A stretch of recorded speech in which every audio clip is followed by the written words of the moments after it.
col, quelle qu'en soit sa cause, une hépatite est une inflammation du foie.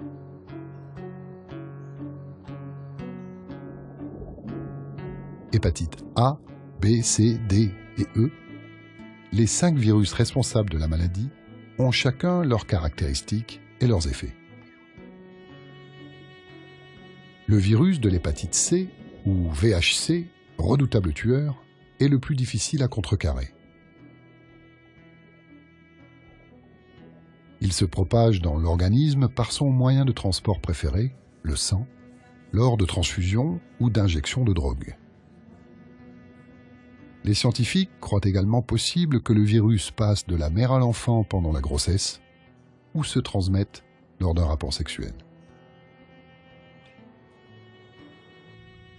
Une fois dans le corps, le virus se dirige vers le foie, l'organe chargé de filtrer notre sang.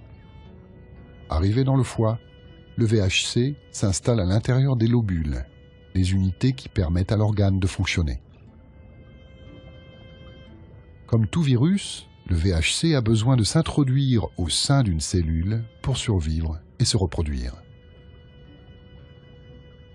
Alerté par cette intrusion, l'organisme envoie sa première ligne de défense, les cellules immunitaires. Mais pour éliminer le virus, elles détruisent en même temps les cellules qui l'hébergent. Heureusement, dans 20 à 40% des cas, la défense immunitaire de l'organisme se débarrasse des intrus en moins de 6 mois. Mais la plupart du temps, les cellules immunitaires ne parviennent pas à leur fin. Au bout de 6 mois, l'infection entre dans la phase dite chronique. Les symptômes de la maladie apparaissent. Fièvre, fatigue, baisse de l'appétit, coloration en jaune de la peau et du blanc des yeux, coloration foncée des urines, nausées, vomissements. À l'intérieur de notre corps, le virus continue de se reproduire et infecte de nouveaux lobules, détruits à leur tour par les cellules immunitaires. Les lobules détruits sont remplacés par ce que l'on appelle du tissu cicatriciel. Le tissu cicatriciel augmente et finit par altérer le bon fonctionnement du foie. Ce processus de cicatrisation est une fibrose.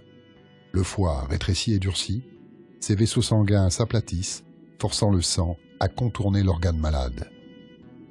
L'excès de pression sanguine autour du foie provoque alors œdème et varices de l'œsophage. Puis vient la cirrhose, qui peut évoluer vers un cancer du foie et coûter la vie aux malades.